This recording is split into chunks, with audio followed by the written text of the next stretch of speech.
Assalamualaikum warahmatullahi wabarakatuh. Kaifa halukun? Alhamdulillah. Alhamdulillah. Wassalatu wassalamu ala Rasulillah Sayyidina Muhammad bin Abdillah. Wala haula wala quwata illa billah. Anak-anak, bagaimana kabarnya? Semoga semuanya dalam keadaan sehat ya. Dan yang sedang sakit semoga cepat diberi kesembuhan oleh Allah. Amin.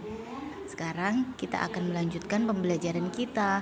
Kemarin kita sudah belajar tentang cara membersihkan halaman rumah dan ciri-ciri halaman rumah atau taman rumah yang bersih dan juga halaman rumah yang kotor. Sekarang kita akan melanjutkan ke pembelajaran kelima ya. Silakan anak-anak dibuka bukunya di halaman 35. Petugas kesehatan berkunjung ke rumah Dayu. Mereka menjelaskan cara menjaga kebersihan lingkungan. Dengarkan temanmu membaca teks percakapan berikut.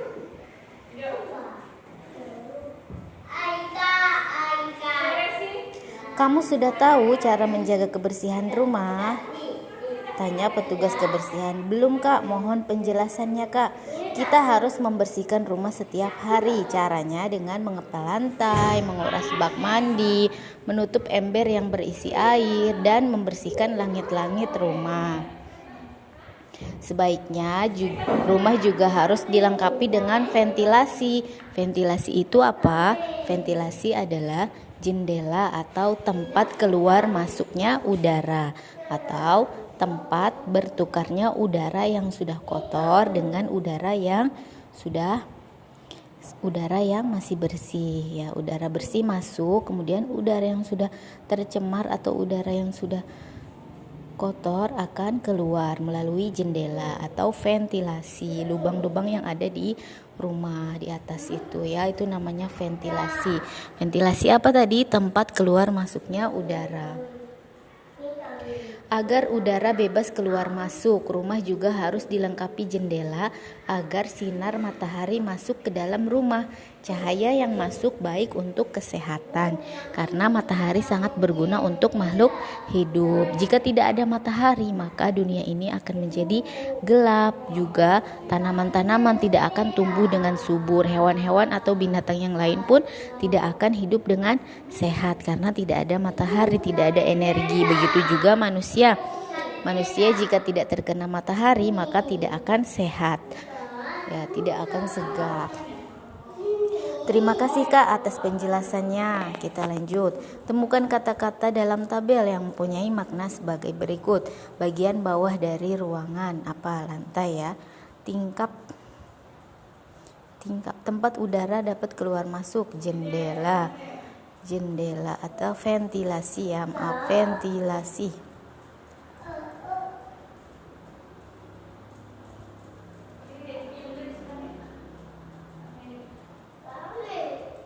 Tingkap atau jendela ya, jendela ventilasi ya, tempat udara keluar masuk. Kita lanjut saja, kita lanjutkan, kita ambil yang mana yang penting ya. Mari kita jaga kebersihan rumah. Banyak cara menjaga kebersihan rumah, adalah lantai, langit-langit, dan dinding. Dinding rumah harus dibersihkan setiap hari. Kamar tidur harus dibersihkan dan dirapikan. Pakaian kotor juga harus diletakkan di tempatnya dan segera dicuci. Kamar mandi juga harus dikuras secara teratur. Jangan biarkan air tergenang karena akan ada nyamuk yang menjadikan air tergenang tersebut menjadi sarang nyamuk. Ember tempat air jangan dibiarkan terbuka. Rumah yang baik juga harus dilengkapi dengan ventilasi dan jendela. Ventilasi berguna sebagai tempat keluar masuk udara. Jendela berguna sebagai tempat masuknya sinar ultraviolet ke dalam rumah. Cahaya yang masuk baik untuk kesehatan. Oke, apa isi teksnya?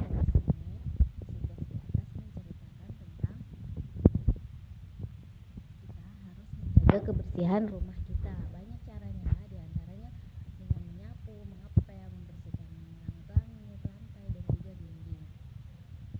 Jangan lupa jendela juga dibersihkan atau dilap ya. Kamar tidur juga harus selalu dirapikan. kotor harus segera disimpan di tempat pakaian kotor atau di mesin cuci ya, dan segera dicuci supaya tidak ada kuman-kuman yang datang dan juga nyamuk-nyamuk yang menjadikan pakaian kotor tersebut menjadi sarang nyamuk ya. Begitu juga air di kamar mandi tidak boleh ada yang tergenang. Kemudian ember-ember yang berisi air sebaiknya ditutup supaya nyamuk tidak bertelur di atas air tersebut. Rumah yang baik juga harus dilengkapi dengan jendela dan juga ventilasi. Kalau ventilasi gunanya untuk keluar masuk udara. Kalau jendela gunanya untuk supaya matahari atau sinar matahari bisa masuk ke dalam rumah sehingga penghuni rumah atau rumah tersebut akan menjadi rumah yang sehat. Karena sinar yang masuk ke dalam rumah mengandung banyak vitamin atau kesehatan ya, berguna untuk kesehatan penghuni rumah tersebut. Lihat, ini ada berbagai cara membersihkan rumah. Nah, ini ada kegiatan kebersamaan Dayu dengan keluarganya. Mereka menonton TV bersama, belajar bersama, makan bersama, dan juga bermain bersama. Ketika kita melakukan kegiatan secara bersama-sama, maka kita akan merasa senang atau gembira ya, karena kegiatan yang dilakukan secara bersama itu akan lebih menyenangkan dibandingkan dengan pekerjaan yang kita lakukan sendiri. Kalau sendiri cepat bosan ya kan. Kalau ada temannya, kalau ada keluarga atau adik, kakak, ayah, ibu, kita akan merasa senang.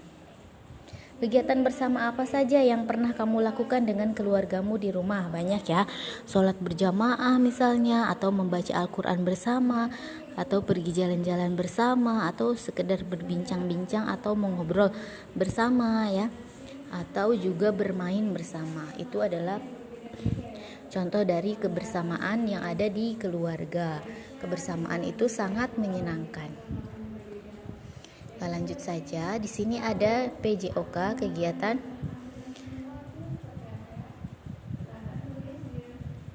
masih keseimbangan tubuh ya.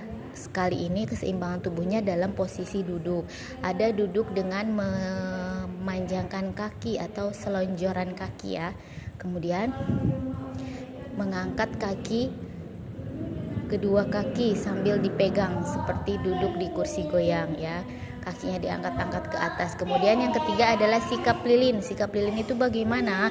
Kepala dan badannya di bawah, kemudian kakinya diangkat ke atas. Itu adalah sikap lilin. Kita lanjut ke pembelajaran 6. Dayu bermain peran menjadi dokter cilik. Ia menjelaskan tentang cara menjaga kebersihan pekarangan rumah kepada adiknya. Menjaga kebersihan pekarangan rumah kepada adiknya. Misalnya menjaga kebersihan halaman depan dan belakang rumah. Jadi membersihkan rumah itu bukan hanya membersihkan di dalam rumah saja, tetapi di pekarangan rumah atau di taman rumah, baik itu di depan maupun di belakang juga harus dibersihkan. Pekarangan rumah bersih sehingga keluarga sehat. Pekarangan rumah taman bagi keluarga. Pekarangan rumah tempat bermain bersama kakak dan adik. Pekarangan rumah juga tempat menanam bunga dan tanaman obat keluarga. Tanaman bunga dan tanaman obat keluarga akan indah apabila dirawat. Kebersihan pekarangan rumah wajib untuk dijaga. Banyak cara yang dapat dilakukan untuk menjaga kebersihan pekarangan rumah. Halaman rumah harus sering disapu. Sampah-sampah yang berserakan harus dibuang ke tempatnya.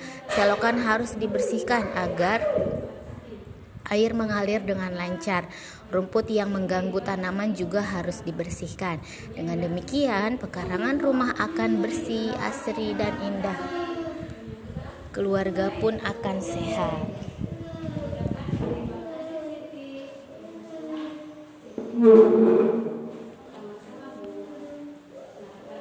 Masuk, Bu. Sebentar ya anak-anak.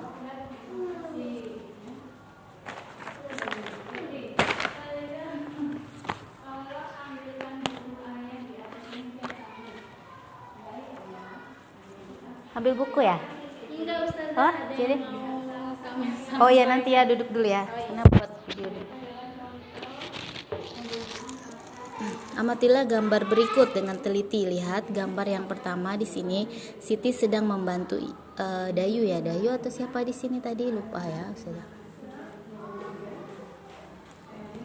Ya, Dayu sedang membantu ibunya menyapu dan membuang sampah. Gambar kedua juga sama, sedang membersihkan tanaman. Gambar ketiga, ayahnya sedang mencangkul atau sedang membersihkan tanaman. Cara menjaga kebersihan pekarangan rumah, caranya dengan disapu, kemudian tanaman yang sudah layu dicabut, kemudian dengan menanam kembali tanaman yang sudah mati, kita ganti dengan tanaman yang baru. Jangan lupa membuang sampah di tempat sampah. Dayu dan keluarga menjaga kebersihan pekarangan rumah bersama. Mereka telah menunjukkan persatuan dalam keluarga.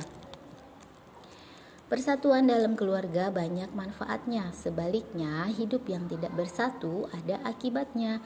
Lihat manfaat kalau kita bersatu, kerjaan akan cepat selesai, kebersamaan akan lebih terasa, akan lebih akrab dengan keluarga.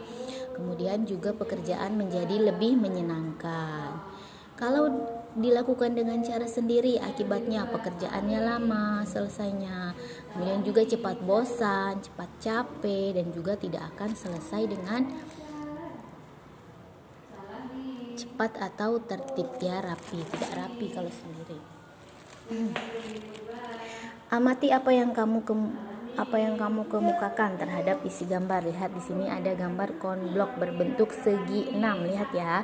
Kemarin kita ada belajar segi 4, segi 3, kalau ini ada segi 6. Kenapa dinamakan segi 6? Karena dia mempunyai sisi 6 sisi, kemudian sudutnya juga ada 6 sudut, titik sudutnya juga ada 6 titik sudut. Konblok berbentuk segi 6. Permukaan konblok berupa bangun datar. Bangun datar mempunyai sisi, sudut, dan titik sudut. Masih ingatkah kamu sisi, sudut, dan titik sudut pada bangun datar? Masih ingat ya? Lihat di sini ada segi 5, banyak sisinya ada 5, tentu saja sudutnya juga ada 5, titik sudut yang pojok atau yang paling runcingnya di situ juga ada 5, dinamakan segi 5. Nah, yang kedua, ketiga, keempat, dan kelima, anak-anak silahkan diperhatikan sisinya ada berapa, garisnya ada berapa ya. Kemudian titik-titiknya atau pojokannya ada berapa. Kemudian sudutnya itu yang sebelum pojokannya ya, di situ, di sini ya, sama. Sudut dengan titik sudut itu hampir sama, berdekatan. Kita lanjut. Sampai di sini kita lanjutkan yang di sini. Amati berbagai benda yang berupa bangun datar di sekitarmu. Lihat ya, hitung banyak sisi, sudut, dan titik sudut.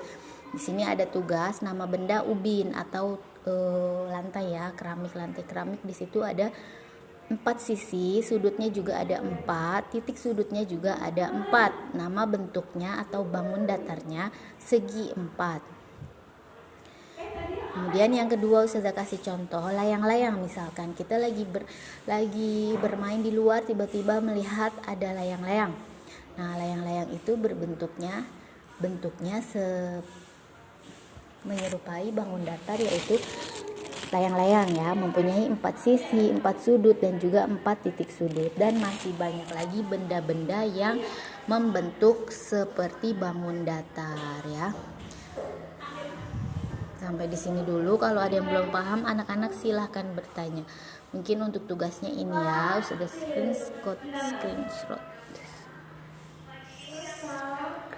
screenshot ya, sebentar. Halaman 48.